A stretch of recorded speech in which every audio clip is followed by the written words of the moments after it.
Good afternoon. My name is Angela Saylor, and I'm the Vice President of the Fulner Institute here at the Heritage Foundation. On behalf of our President, Kay Coles James, we are so delighted to welcome you to the launch of our First Principles Town Hall series. In the midst of America's cultural crisis, parents like you across the country have asked us how to pass the American legacy to the next generation. The Heritage Foundation's First Principles Town Hall will feature our very own Dr. Joe Loconte and a panel of concerned Americans who will speak into this moment of crisis, offering families an honest understanding of our history, a deeper appreciation of America's political and cultural achievements, as well as an appreciation of the classical Christian tradition. We believe teaching America's founding principles in civics education and an informed community with involved parents offer the best possible roadmap to a flourishing civil society for all Americans. Our first session, Why Future Leaders Need to Understand the Past, again will be led by Dr. Joe Loconte, Director of our B. Kenneth Simon Center for American Studies for Heritage's Fulner Institute. Joe is a former associate professor of history at the King's College in New York City. He's Heritage's leading scholar on John Locke, and author of the New York Times bestseller, A Hobbit, a Wardrobe, and a Great War, How J.R.R. Tolkien and C.S. Lewis rediscovered faith, friendship, and heroism. So as we welcome Joe Loconte, we encourage you to send your questions throughout the event as well, so that we can have an opportunity to respond to them later in the program. Joe, welcome to the screen. Well, thank you, Angela, and thank you everybody for joining us today. Before we get into the panel discussion here with our all-star panel and a Q&A, let me just offer some opening remarks. I'll keep them brief to kind of for us. And one of the obvious questions on the table for all of us is, why does history matter? Why does history matter in the first place? The Christian author C.S. Lewis had a pretty good answer to that question. He's giving a talk back in October 1939 at Oxford, when Great Britain was at war with Nazi Germany, and the air was thick with fears of a Nazi invasion. So at that moment of existential crisis, Lewis insisted that the study of history was essential to a free society. Listen to what he said. Perhaps most of all, we need intimate knowledge of the past. And then he went on. A man who's lived in many places is not likely to be deceived by the local errors of his native village, right? The scholar, historian, has lived in many times and is therefore in some degree immune from the great cataract of nonsense that pours from the press and the microphone of his age. Well, we are awash in a cataract of nonsense, right? A hateful and emotionally unhinged attack on the history and the legitimacy of American democracy, whether it's coming from the media, from the entertainment industry, from the sports industry, from the business community, or of course our schools or universities. It's an assault on memory, and we must fight back. And one of the ways we fight back is by remembering. That's what good history does, of course, right? It helps us to remember. It's a gateway to gratitude. It's easy to forget that for all of our problems and failings and contradictions, to millions of people around the world, America is still, in the words of historian Bill McClay, the land of hope. The land of hope. We continue to embody the highest ideals and aspirations of Western civilization. Let's just go back to the Greeks for a moment. In a courtroom in Athens in the year 399 BC, a 70-year-old man is on trial for his life. The accused is a war hero, philosopher. For the better part of 3 decades, he has dominated the intellectual life of Athens. His name, of course, is Socrates. Socrates is accused of insulting the gods and of corrupting the youth of Athens. How is he corrupting the youth? He's teaching people to think on their own. That's why he's on trial. That's why the establishment wants to cancel Socrates. And he knows full well that if he's found guilty, he's probably going to be sentenced to death. And yet he's defiant. Listen to a few words of Socrates. Some will say, are you not ashamed, Socrates, of a course of life which is likely to bring you to an untimely end? To him I may fairly answer, he says, you're mistaken. A man who is good for anything ought not to calculate the chance of living or dying. He ought only to consider whether in doing anything he's doing right or wrong, acting the part of a good man or of a bad man. And he goes on, you, my friend, a citizen of the great and mighty and wise city of Athens, are you not ashamed of caring so little about wisdom and truth and the greatest improvement of the soul, which you never regard or heed at all? So he's turning it on them. He's turning the tables on them, right? They're the ones who should be ashamed. Well, the jury of Athens deliberates, finds Socrates guilty. And in the sentence, he's given a choice: permanent exile or death by poison. Now, what would you do if you're in Socrates' place? Well, we know what he does. He chooses death and he drinks the hemlock. So what is the enduring legacy of Socrates? What's his enduring legacy? His legacy is his willingness to die for an idea. What idea? The freedom to speak your mind in the pursuit of truth.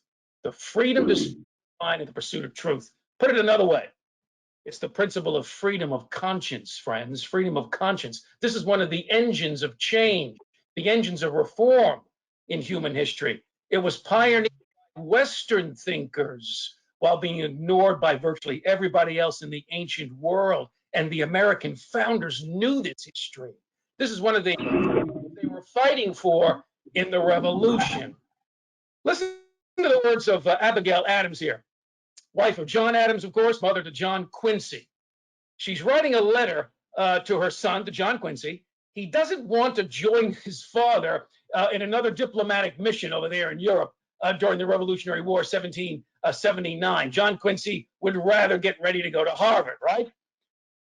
Abigail Adams is a patriot, of course, and she has a different sense of her son's responsibilities at this moment. Here's a few lines of what she wrote to him. My son, these are the times in which a genius would wish to live. It is not in the still calm of life that great characters are formed. The habits of a vigorous mind are formed in contending with difficulty, she says. Great necessities call out great virtues and form the character of the hero and the statesman. Now, if you got a letter like that from your mother, what would you do? You'd get on the boat. You'd get on that boat, and of course, John Quincy does. You'd get on the boat. When the founders hammered out their Constitution in Philadelphia, they identified certain rights as the bedrock of our democratic republic, right? Freedom of religion, freedom of speech, freedom of the press, the right to assemble. We used to know this history, and we used to honor the men and women who made it possible. But many people today, they're either ignorant of these facts and what we've achieved, or they don't have the guts to defend it. The crisis playing out in our streets, in our schools, it is an assault on memory, and it's a crisis of courage. And that makes us vulnerable to propaganda, to the demagogue. George Orwell warned about this in his futuristic thriller 1984. Here's what Orwell said. He who controls the present controls the past, and he who controls the past controls the future. Think about that. He who controls the past controls the future. Your children are the future leaders of this nation, and future leaders need to understand the past. And so, before I introduce the panel, I'm going to anoint all of you as amateur historians, and let's engage together in one act of historical imagination. Spring of 1944. Think back with me now. Virtually every European capital, all the major airfields and the ports, they're all controlled by the Third Reich, by the Nazis. The Democratic Allies realized they're going to have to launch an amphibious invasion across the English Channel into Normandy, into northern France, into the heart of the German juggernaut in order to end the war. They call it Operation Overlord.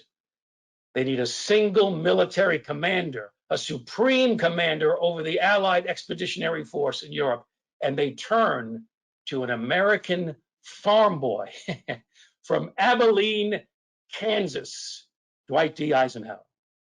In the words of biographer Stephen Ambrose, Ike's parents taught the simple virtues of honesty, self-reliance, integrity, fear of God, and ambition. The success of the Allied struggle against the forces of Nazism now depends on the success of Operation Overlord. It will be an immensely complicated operation, right? You're trying to send 156,000 Allied soldiers, 5,000 ships, 13,000 aircraft across the Channel to breach Hitler's Atlantic Wall. That's the series of military fortifications that stretch hundreds of miles across the northern coast of France. Listen to Stephen Ambrose, the biographer on this. Someone had to give the bureaucracies direction. Someone had to be able to take all the information they gathered, make sense of it, and impose order on it. Someone had to make certain that each part meshed into the whole. Someone had to decide. Someone had to take responsibility to act. It all came down to Eisenhower, he says. Only his worries were infinite. Only he carried the awesome burden of command. Now, before the actual invasion, Ike prepared a letter to be delivered to the press in case things went badly. Here's a piece of that letter. Our landings have failed. I have withdrawn the troops. Troops, the air, and the Navy did all that bravery and devotion to duty could do. If any blame or fault attaches to the attempt, it is mine alone. Well, they won't have to send that letter. In addition to all the burden of command, though, Eisenhower has to worry about the weather. The weather. No matter what the date for the planned invasion, the weather would be decisive because a bad storm could disable the ships, leave the entire operation helplessly exposed to German fire on the beaches. The invasion is planned for June 6th, 1944, D-Day. Postponing the invasion could jeopardize the entire strategy in Europe, but moving ahead in bad weather could be a disaster. Eisenhower has to depend on the counsel of his chief weatherman, Captain J. Stagg. June 3rd, Captain Stagg has bad news. A high-pressure storm is moving in. What should he do? Sunday evening, June 4th, Stagg predicts a break in the storm, a window of about 36 hours of relatively calm weather. But the early morning hours of June 6th do not look good. Eisenhower wakes at 3:30 in the morning to wind of hurricane proportions rattling his trailer. He and his generals and his weatherman meet in the mess room. Captain Stagg insists that the break he's been looking for is on its way and that the weather will be clearing in a matter of hours. Well, here's the question. What would you do if you didn't know the outcome? What would you do if you were in Eisenhower's shoes? For a month before the invasion, Eisenhower carved out about 15 minutes a day to interrogate his weatherman. Why? Why? Because he wants to test his judgment. He wants to see what Captain J.M. Stagg is made of. He has to know if Stagg's predictive powers can be trusted when the time of testing comes. And there's a question for us, ladies and gentlemen. Are we becoming, are your children becoming the kind of people who can be trusted when the time of testing arrives? Even Winston Churchill questioned the wisdom of this cross-channel attack, telling Eisenhower on one occasion, "When I think of the beaches of Normandy choked with the flower of American and British youth, I have my doubts, General. I have my doubts." Well, if Eisenhower had any doubts about the invasion, he's resolved them. The Supreme Commander holds one last meeting with his circle of advisors. No new weather reports will be available for hours. The ships are already sailing in the Channel. If they're to be called back, it has to be now, and Ike is the only man who can do it. He turns once more to his advisors for their judgment, and then he offers his own. "Okay," he says, "let's go."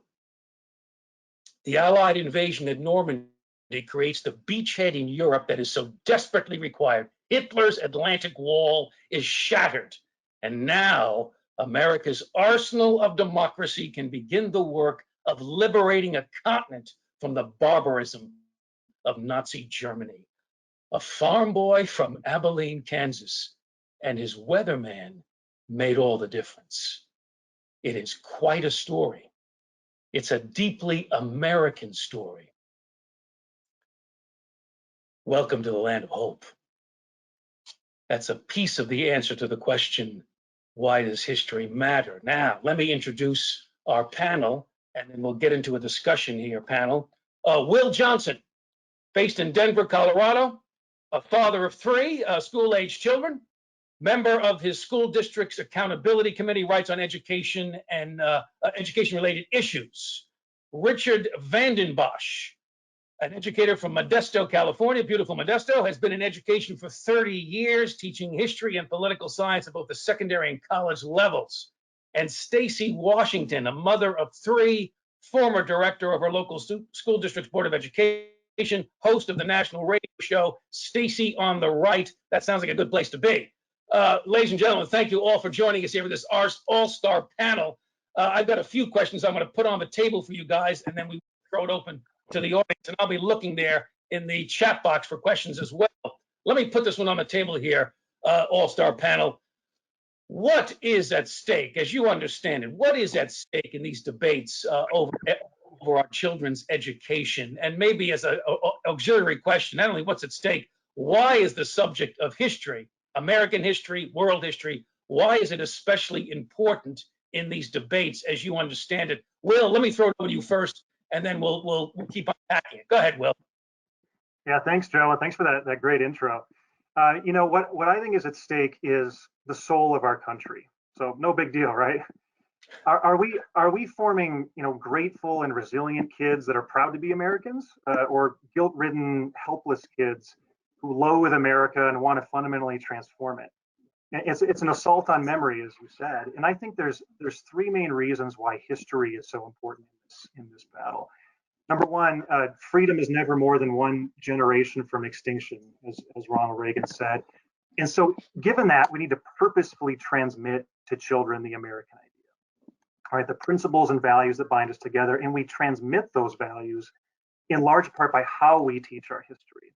So these values, you know, inalienable rights, freedom of speech, e pluribus unum, limited government, those are not the natural state of human affairs. You know, 99% of human history, these were not practiced. So we need to teach them. We need to intentionally practice them in order to preserve them. So in other words, you know, kids need to know what it means to be an American, what to fight for, what to cherish, what to preserve, and what to pass on. And our history tells this story. But if we preach not only moral and cultural relativism, but that, you know, America is defined by racism, that we're an oppressor at home and abroad, and that our founding principles were lies, then our children are going to feel, you know, ashamed for being an American and not know what to stand for. And the idea of America is at risk of extinction. I think the second point, and you touched on it, is how we view our past will shape our future. You know, a true understanding of our history acknowledges our imperfections and our sins, as it should, but it also highlights that it's our founding principles which have helped us overcome them to the extent that we have. Our history is a story of, you know, striving to live up to our founding principles better. And the false history, though, that is taught in so many schools today, teaches our next generation that our systems should be torn down in pursuit of utopia. But an honest history tells the next generation that we should keep building on our progress, right? And that though perfection isn't possible because, you know, human beings aren't perfect, working to live up to our founding principles is how we will continue that progress. Then I think the third point is gratitude. This is a gateway to gratitude. I loved how you put that, that our history is. You know, basically our kids should know that, you know, Memorial Day isn't just the day when the pool's open for the summer, for example.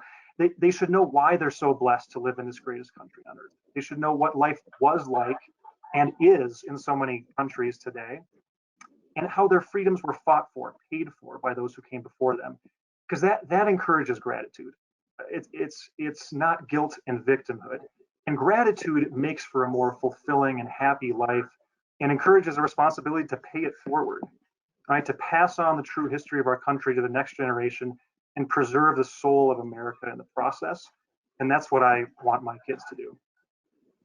Yes, Will, thank you for that. I especially like what you said about purposely transmitting these ideas, this heritage. Stacy, why don't we maybe get you to unpack this a little bit as well? What's at stake in these debates over education, and particularly the importance of the subject of history. But, you know, take it wherever you want there, Stacey, and what's really at stake, helping to bear down on that for us. And Stacey, we can't hear you. Thank you, Joe. I think one of the most important things for us to remember when we're talking about children is that our natural assumption is that however things are for us is the way they've always been.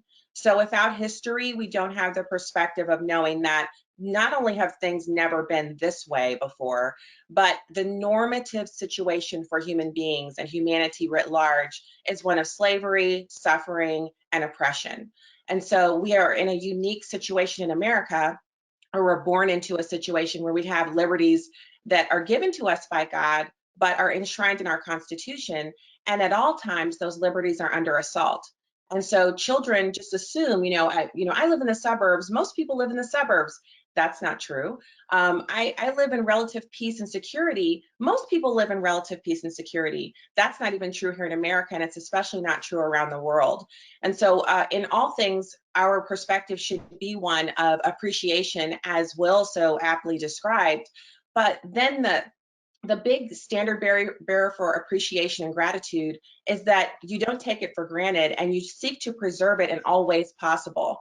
And so history gives us a unique opportunity to do that because the stories are fascinating and children are really drawn in by stories. They love to be told how other people lived. And then you get to experience that yourself when you read historical books that, whether it's historical fiction or it's actual, biographies of people, you get to step in their shoes momentarily and live as they lived, as they described the things that they went through and their paths to greatness. And so we have so many great authors alive today who are currently writing mini biographies and works of nonfiction about some of the greatest people to have ever lived in our country, who shaped the very lives that we lead today and have given us this heritage of freedom. And so in my parenting with my husband of our 3 children, we've sought to give them opportunities to explore that and then talk about it and then kind of live it out. For example, we have a heritage of having the right to own firearms. So we've allowed the children to be in gun clubs and to shoot firearms and to experience them instead of just talking about guns, to actually use them as tools and to respect them as dangerous forms. You can use them for weaponry. You can also use them to make war. You can use them to hunt and bring food to your table. You can use them for self-defense, and you can use them for sport. Respecting guns as tools in that way prevents them from being indoctrinated into a thought pattern that would make them think that guns are the actual aggressors, that guns jump up and do mass shootings on their own. Things like that are not possible for you to indoctrinate a person into once they've fired firearms on their own and know their proper safety and storage and have had training. And so that's just one example. But I think, we have a responsibility, and when we're derelict in that, we see the result. The result is that we have been inactive, and all over the country, people are being taught things that are not true about America. And so righting the ship means involvement in the way that Will is doing, as I've done in the past, being a vice president on a school board, director and secretary.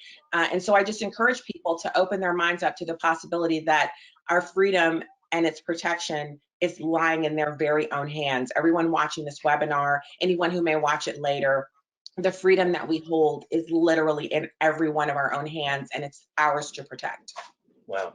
That is beautifully, powerfully stated, Stacey. Thank you so much for that. I especially like what you said in the beginning there about, excuse me, about the reality of where most societies have been throughout history, how rare a thing freedom and civilization is. Maybe raising 3 kids reminds you of that on a regular basis. I don't know, but it's a great point to make. Richard, I take that question as well. What's at stake in the debates over education? Why does history matter? Take it wherever you want here, Richard, in this opening volley.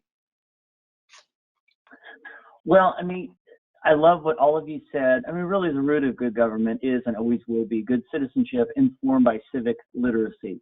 And the part that scares me is 1 in 5 Americans can even list a right that is listed in the First Amendment, a right that Congress cannot encroach upon. 1/3 of people can even name the 3 branches of government, let alone what the proper function of government is. And even 10% of the people think Judge Judy is on the Supreme Court. So that's a little bit scary. So when we're talking about what's at stake and why is it important, we have some serious issues going on with civic education.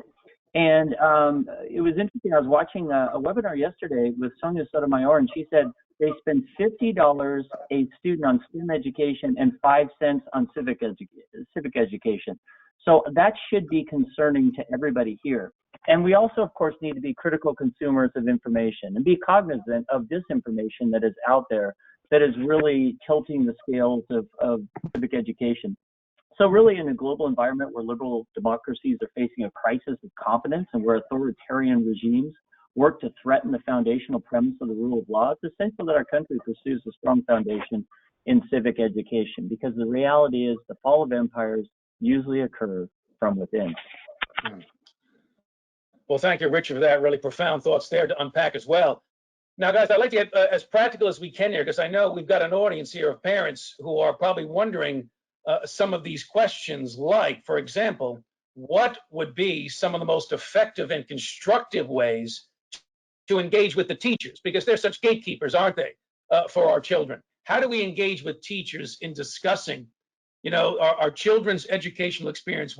Instead of it necessarily being adversarial, how can it be constructive? You guys have all had experience. You've all modeled that in your own lives, in your own civic actions. And I think I've got to guess we got a lot of parents out there who are wondering, okay, how do we do that? How do we engage those teachers in ways that are going to reflect my values, what I want my children to know and to understand? I'll just throw that open. Anybody who wants to jump in there first on that?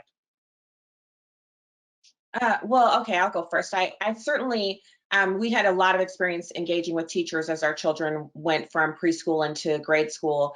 And so our very first day, dropping our oldest off, my husband, we said goodbye at the door, but I took her to school and I went straight in and met her teacher for the first day. And we'd actually had one of those little getting to know you meetings where you bring the kindergartners in and they play with Legos. You stand around and talk to the other parents and kind of size each other up.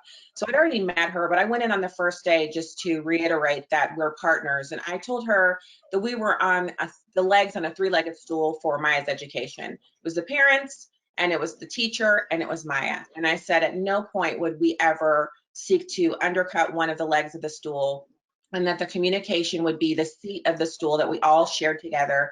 And if at any point they needed assistance from us with Maya in engaging her, if she was misbehaving or if they were having difficulty, or if she was unable to learn something and she needed outside help, that she could reach us at any point. She could come by our house or call us or anything, any form of communication, email, anything like that. And then, since I was a stay-at-home mom at the time, I just volunteered as much as I could.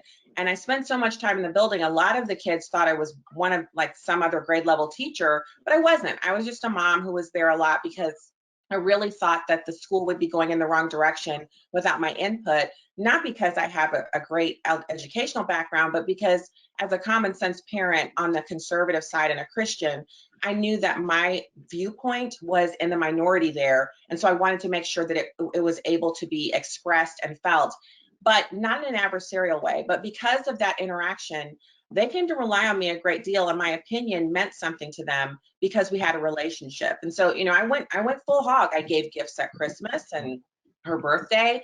I worked with other parents on things that she needed, like making copies, going on field trips. And that assistance, whether it was once or twice a year from some of the moms or regularly like with me, it meant that she had a relationship and a group of people she could rely on when she needed help, because they didn't always have TAs the way they have now. That was something that was just getting started back then. Maya's 21 now and a junior in college studying biology with a minor in chemistry. But at the time, she was a kindergartner, and I was just concerned that she might fall through the cracks because of the Black American achievement gap. So my recommendation to parents is you go tell that teacher that you want to be their partner. And this is not about politics. It's not about partisanship. It's about your child and that relationship. And then you get to know the principal a little bit. Because if your child does get in a fix, where they maybe get into a little fight or a little disagreement with a friend, you've already met the principal. It won't be the first time you're talking with them if your child gets in trouble. And that happens to the best of kids. It's not about being a bad kid. So get in there, meet these people, communicate with them, and expect them to come up to your standard, to where you want them to be in communication and in their teaching style with your child. And then if you have a problem with a handout or a direction that the curriculum is taking, you have a leg to stand on. You can go to them and say, look, we know each other. Why are you teaching my child about sex in kindergarten? Or why are you telling my child that gender is between their legs or their head, between their ears and not between their knees?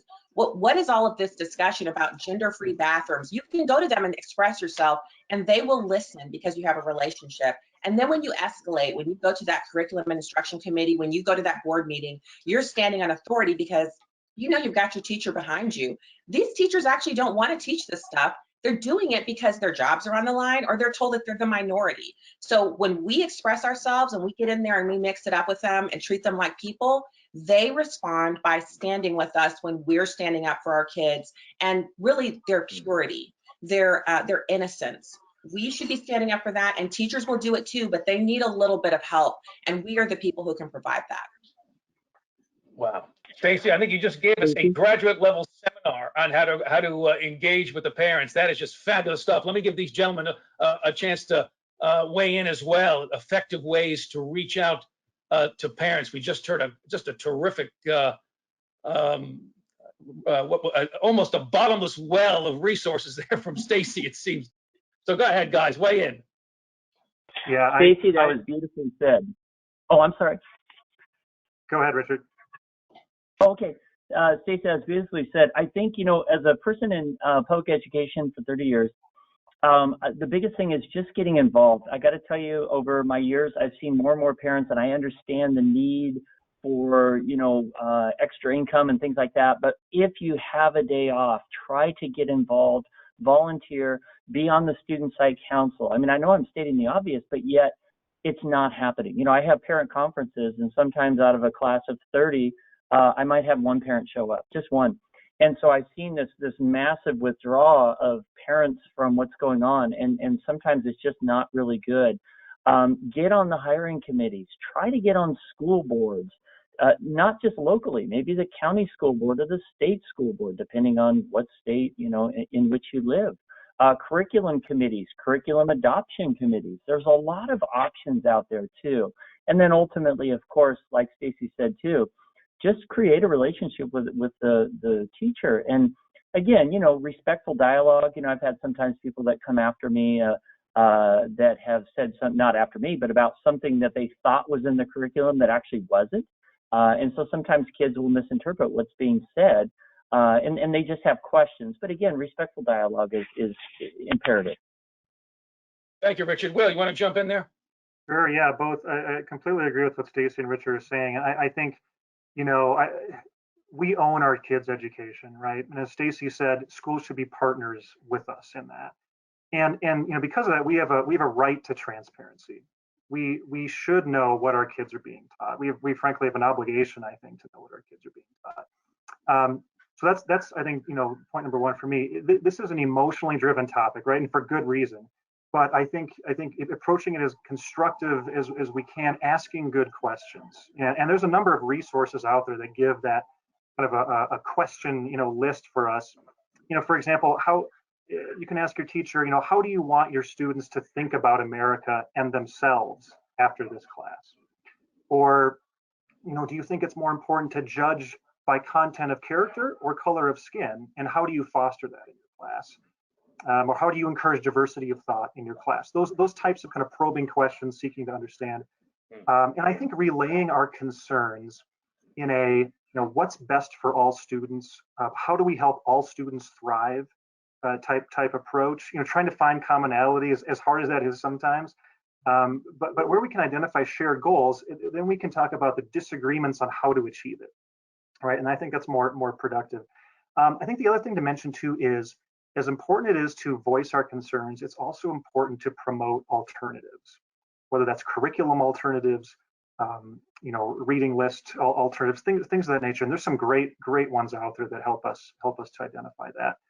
And as Stacey said, if the teacher isn't the one to make the decision, I think you know, we can work our way up and do so in a way that you know, promotes the thriving of all students.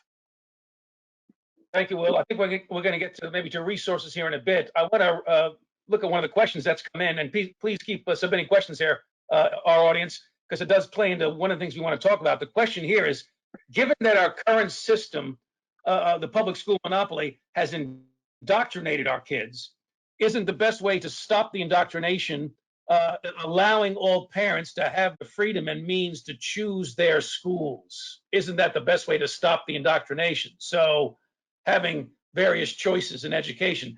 That really connects to this question about steps that we can take to improve the quality of education in the schools that our children attend. However you want to tackle this, this is obviously one of the big, in a sense, I guess it's almost the elephant in the living room with the indoctrination. How much can you fight for change from within? How much do you look for alternatives, create alternatives outside? Let me just throw it open to the group here, guys. Your own thoughts on that, given your own engagement in education over the years. Well, we actually took our kids out of public school because I was serving on the school board, and I realized that although I was having an impact, it wasn't enough of an impact to prevent our children from really receiving a lot of information that we felt was just not true, especially about history and matters of faith. Because in world religions, which is a mandatory class for sixth graders, our daughter was taught that Jesus Christ is the founder of Christianity.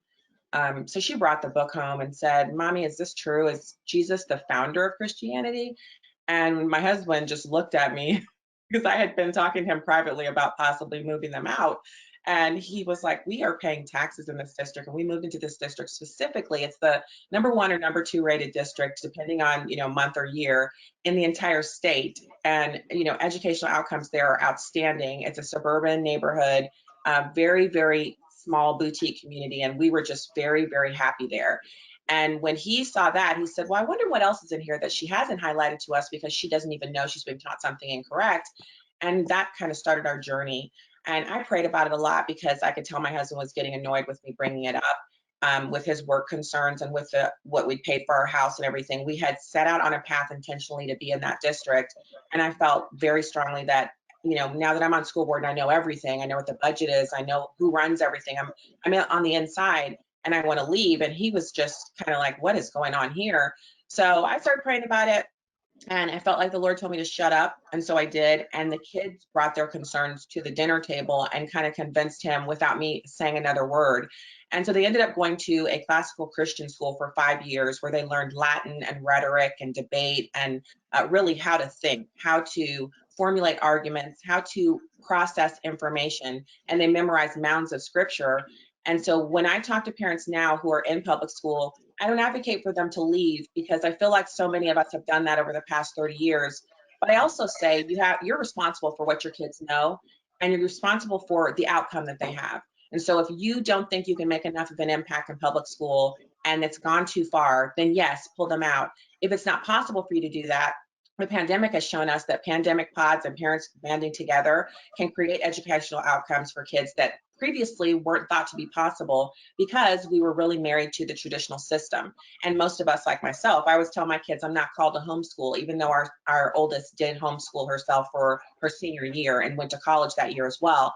So what I say to people is, how can you make the educational system better? Well, volunteer, run for school board, serve on some committees, assist in the district strategic plan. That when I did that, that was when I really began to understand how the district worked.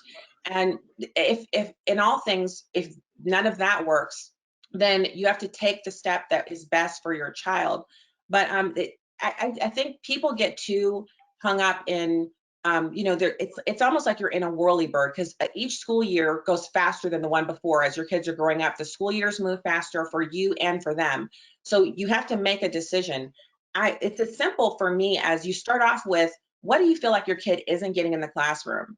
Oh, I don't think they're getting enough honest history where they get to kind of interact with the people. They're real historical figures, but they're kind of characters who teach you something. Each one of their lives teaches us something. So I just recommend that you get, like, Eric Metaxas is the author you want to get. And these are 2 books that I read and then I had the kids read: 7 Men, 7 Women, and then 7 More Men. They're many biographies about people in our history that have really shaped where we live today. And then I just go from there. It has to be an active thing that you're doing. See, we let our phones and our screens really suck up too much of our time that we could be spending instilling these things in our kids. And so I'm not perfect at that. I watch TV too, but we have to take this into our own hands. The time for allowing liberals and the National Education Association, or the national, it's the union, the NEA, letting them control everything, that's gotten us here. The way to get back is to take the control back. And it's not just, we're going to take our country back and it takes 1 year. It's a process that over time we can take back what they have really, they've bastardized it. They've taken education and now they're using it as a means, like a Trojan horse, to teach us to hate each other. If that doesn't wake you up, nothing will. White kids are being taught to hate themselves and to hate their parents. Black kids are being taught that they are victims and that they can never succeed because of some imaginary white man who's pressing them down at every moment. This imaginary white man apparently is stronger than Almighty God, according to critical race theory. We've got to wake up, shake ourselves out of our stupor, and get involved. And participation can be, it can be very small, but if everyone was participating in a small way, many, many more people could kind of ease back a little bit, the ones who are kind of doing it all. So we need more people involved, not less, and everyone needs to feel it's their responsibility to take part in this, not just because you have kids. If you're an empty nester, it's still your tax dollars are funding this garbage. The Civics framework, that is an NGO that was created by Planned Parenthood to instill their sexual ethos into every child in America, that every woman should have at least 3 abortions by the end of her childbearing years. These are things we can't allow to stand, but we don't even know about them. So again, I just say get involved. Yeah. Stacey, you remind me of Socrates, actually, as the provocateur, challenging the establishment, ready to go. I have a suspicion that your children, they all grew up hearing about Socrates and know the Socratic method. Thank you for that. Just terrific stuff. There's another question here that's come on into the queue here. I want to throw out here, guys, for us. Can you guys explain how you, in your own experience, now, as practically as you can, how you've been able to get other parents to see this issue as a top priority? Just like parents spend all the time getting their kids to the soccer game, they go crazy getting to the soccer matches and all, but seeing this as a top priority, how do you help parents to see it that way? How do you persuade them? What has been effective in your own experience? Richard or Will, maybe on this one. Sure, yeah, I can take that one. I think, parents are primed to be, this past year, right? Parents are just more aware, more invested in their kids' education for a variety of reasons, right? Than I think in general than they ever have been before. So parents are primed to really be ready to further engage in their kids' education. So I think that's one thing. Whether it's plugging in with local education groups, right? Like, Facebook groups, for example, that are advocating for in-person learning. That's where I found a lot of people who are like-minded, on the curriculum side of things too. I think it's identifying, where to link up with those parents, right? And there's a number of things, a number of resources that help us do that too. It's also then, to frame it up as, I think some of the things we've talked about, why is this important? The words they hear, right? Whether they hear equity, whether they hear social justice, things of that nature. What do those words actually mean, and why? And explaining what if you play those concepts out, how does that affect your kids' emotional, academic well-being, the emotional, academic well-being of every child? And what does that mean for the future of our country? So it gets back to that first topic we touched on, what's at stake, explaining that programs and words that sound good, there's a lot more to them, and it's damaging to both our kids and our country. Yeah, shaping their character, their young characters, and the character of the country. Richard, you want to jump into that question again? How do you help persuade parents? Yeah, this is worth an investment of time, getting engaged, make it a priority. What would you say there, Richard? Well, I don't know if I have anything more to offer than what has been said, which is we obviously have an issue out there. We have a problem of disinformation, a lack of information. And so, again, I just think that within my classroom, I just demonstrate the importance of the value of civics education. And that's all that I can do. I have tried to get personally involved in different levels. Whether it's dealing with the state of California or, locally or whatever, trying to help pass on the word. And, I help run different seminars for different organizations too. And so, again, any way that I can get involved to try to get out the importance of what we're talking about here today, this is very critical. It's not it's not cliche to say so. It's very, it's critical to the longevity of our republic. Yeah, terrific. We got another question in the queue here, guys. We'll throw it out. For a concerned parent just getting started, what advice do you have on how to identify the manipulation of history or indoctrination, those kinds of themes? How do you identify it as a parent? I'm sure there are a lot of parents out there who are thinking, I don't know what I don't know, and this stuff is coming in. How do you, what advice have you got for identifying some of the really destructive stuff that's seeping into the curricula in your experience? Throw it open to the group. I think one thing that the silver lining to COVID-19 has been the distance learning, because now here's the thing, pretty much everything that I do is now recorded. And so I upload it to Google Classroom, everything's in Google. And I think that level of accountability is actually kind of good, because now parents, you know what, then watch it, take the time. I mean, I know we have busy lives, but if you really care about what your child is learning, take the time to actually watch what was being said. And then again, go through the channels that we've talked about, the chain of command, and let's try to have honest discussions about these types of things. And then again, follow the chain of command, go to the teacher, go to the principal, go to the superintendent, go whatever it takes to try to make sure that what is actually being said in the class. And again, like I said, every class that I've had, I mean, we've been really good about reopening early. And so we even have sports and everything else here. But for the longest time, for 9 months, everything I said in class was recorded. And I think in a lot of other states right now too, everything is on Google Classroom. And so, determine the authenticity of what you think is being said and fact check it. That's an incredibly important point you've just made, I think, Richard. The opportunity for accountability now exists in a way it didn't before, because the stuff's on tape. This stuff is on tape. Who else wants to jump in there about identifying manipulation of history, indoctrination? Go ahead, Stacey. Oh, well, no, I was just going to say, to piggyback off of what Richard said, you can also just ask them, so you can find the curriculum instruction portion of your school districts. It's on the website. You can go to the curriculum instruction portal and see what is the standard for the grade level for the grade your child is going to be entering. And then it'll actually list the resources. It'll often even list all the books that are available, for that particular class, that grade level.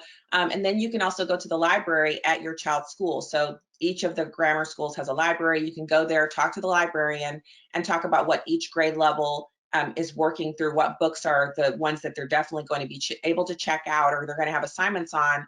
And then you can look at them. And then, so it doesn't take very long once you're on the site to kind of get a feel for the bent that the school is going for. And they'll often, because they're so proud of their work to become, more racially diverse or have equity, they'll say, we're using courageous conversations, which is a big deal back when my daughter was little. And the subsequent kids, I tried to limit that as much as possible, but the school counselor is often involved in that as well. So you can look at any one of those areas on the school's website and usually find it. And then Richard said, watch those seminars. If you go back and watch some of the ones that went on during COVID, you'll get a really good feel for what the teachers are like. Wow. It just brought to mind, Stacey, thank you for that. Just like we have movie reviews and book reviews, I don't know what's out there, guys, you know better than I, and maybe we need more of this. We need people who are reviewing these books, these textbooks, and make it available in one place, because I'm sure these books are being used in many places, the same books being used in many places. Wouldn't it be amazing to have a resource? Here's our review from a conservative perspective.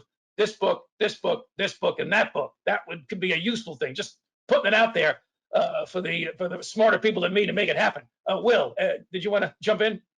Yeah, no, that's a great idea, Joe. Yeah, just one other thing, and I think Richard and Stacey both said it very well. But I think in being plugged into our kids' school, like we talked about, owning our kids' education, a component of that I think is having your children be the eyes and ears a bit too. Asking them, what are you learning? Like what are you learning in social studies? What are you learning in history? And then reviewing their textbooks when they bring them home and things like that. But I think linking up with your kids in that way too just allows you to have better insights and visibility to then take those next steps when you have concerns. Yes, I'm sure it can be difficult sometimes to get your children to kind of tell you what exactly they've learned that day and really, but you know how that can go. Other questions in the queue. And we got about another 5 minutes or so here, guys, as we're wrapping up. Terrific engagement. How can parents best get involved in curriculum development? There's a question. Best get involved in actual curriculum development. Who's got some thoughts on that? You can serve on the curriculum and instruction committee. In all the districts that we've ever been in, the curriculum and instruction committee was comprised of teachers and parents. And so you just say, I want to serve on that committee. Usually that if you come in cold and they've never met you before, you might not get on the first year, but they're open. There are no criteria for serving. Like it's not like you have to have a certain thing, or it's not like you submit a resume for it. If you're in the district and you're a parent, or if you're a taxpayer in the district, you can serve on the committee. That's the way you can help decide what gets taught in every classroom during those 4 or 4.5 hours of daily instruction. But I can't stress enough, like Will was saying, it's the backpack. One of the moms that I met years ago, her kids were graduating out and we were just coming in, and she said, your best information source is your child's backpack. Every night you get the papers out of it and you read every piece of paper that's in there. And then if you don't understand what's going on, you reach out to the teacher. You can also show up to school and say, what's in my child's folder? Because your teacher maintains a folder of your child's work, and you can review that as well, which is easier to review if you go for parent-teacher conference, as Richard said. The parent-teacher conference is literally the autopsy of your child's time during the semester. How parents can miss that, I'll never know. We've learned so much about our kids at parent-teacher conference. We usually have the conference, my husband and I go, then afterwards we go out to dinner, we discuss what we learned, then we talk to the kids about it. And it's like an ongoing conversation when I remember her telling me that such and so. Is that what you're working on now? And your kids will be like, oh, are you interested in this? And they will just come over to you and pour themselves out because they're like, wow, my mom knows I'm working on so-and-so. You'll just never, if you do it once, I'm telling you, you'll get hooked on it. I'm wondering, who am I going to check up on when this last one who's graduating next month? Who am I going to check up on? What am I going to do? I don't have any more parent-teacher conferences. What will my hobby be? What will I do? Tremendous level of commitment, Stacy. Just really, really inspiring. Either of you guys want to jump in on that question about getting involved in curricular development? We have just a few minutes left because we wanted to get to maybe resources if we could, about resources you would recommend, maybe, if that's maybe a preferable route to go as we're wrapping up here.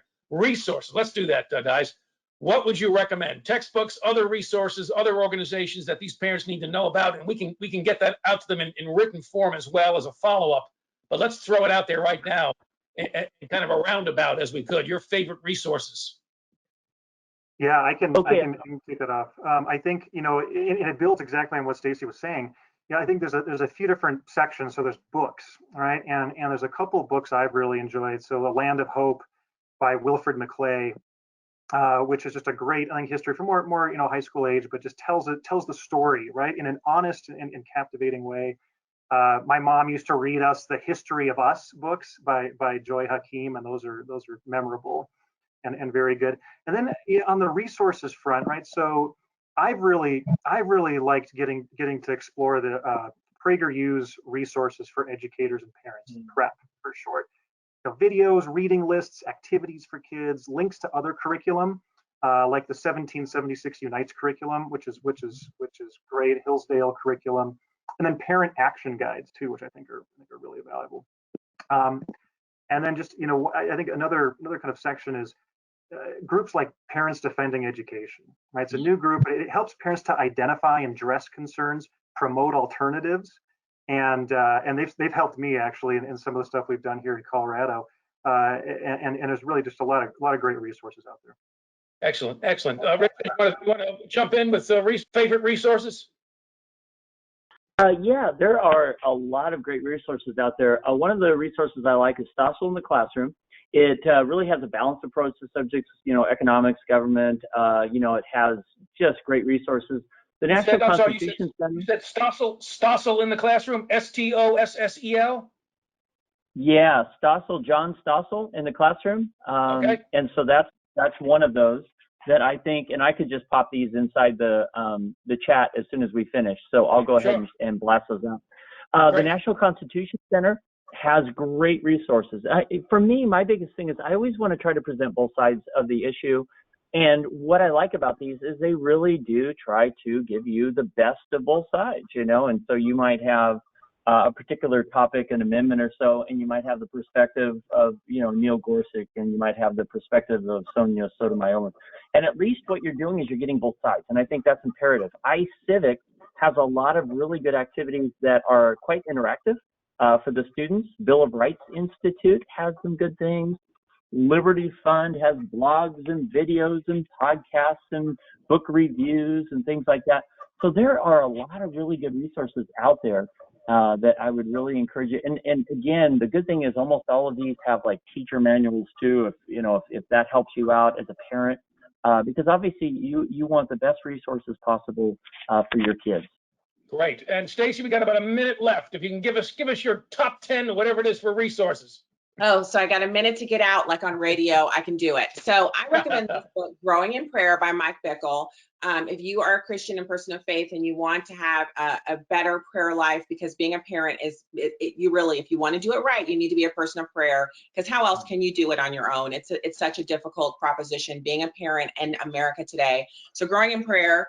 Clarence Thomas and the Lost Constitution. This one is by Myron Magnet, but I recommend you read his autobiography and then read this book afterwards, because this teaches you all about how the Supreme Court has been wrong a lot. So we don't need to act like it's Bible. It's actually just a bunch of people making decisions on our behalf, and we should not revere them. We should hold them to account. And then this book, America's Providential History. This is a great book for kids. It's great for adults. It's illustrated, and it has a ton of great information about our history in it. And then, of course, Liberty University, they have online classes for high schoolers. Hillsdale College has an amazing program that you can interface with anywhere in the world. And then anything by Dennis Prager. And I just recommend conservative radio, not just because I'm on it, but because that's almost, you know, pain-free listening. You just listen and you pick up information that you can use to talk to your kids about current events. And I just Audible. That's how you can get one book a weekend, is if you download the Audible app and put the book you want to read on into your ear. You can get more books listened to, they're read, and you get that information, and then you can move on to the next one. Absolutely fabulous, guys. I'd be remiss. Thank you so much for that. I'd be remiss if I didn't mention, at least on the heritage side, our guide to the Constitution, which is online, also available, I think, in book form. Terrific resource, commentary on the Constitution. I want to thank this panel again, this all-star panel again, for joining us. Thank you all in the audience out there for joining us. Session 2 will be happening in the near future. Stay tuned for announcements about that. But thank you again. What a wonderful session, guys. Thank you so much.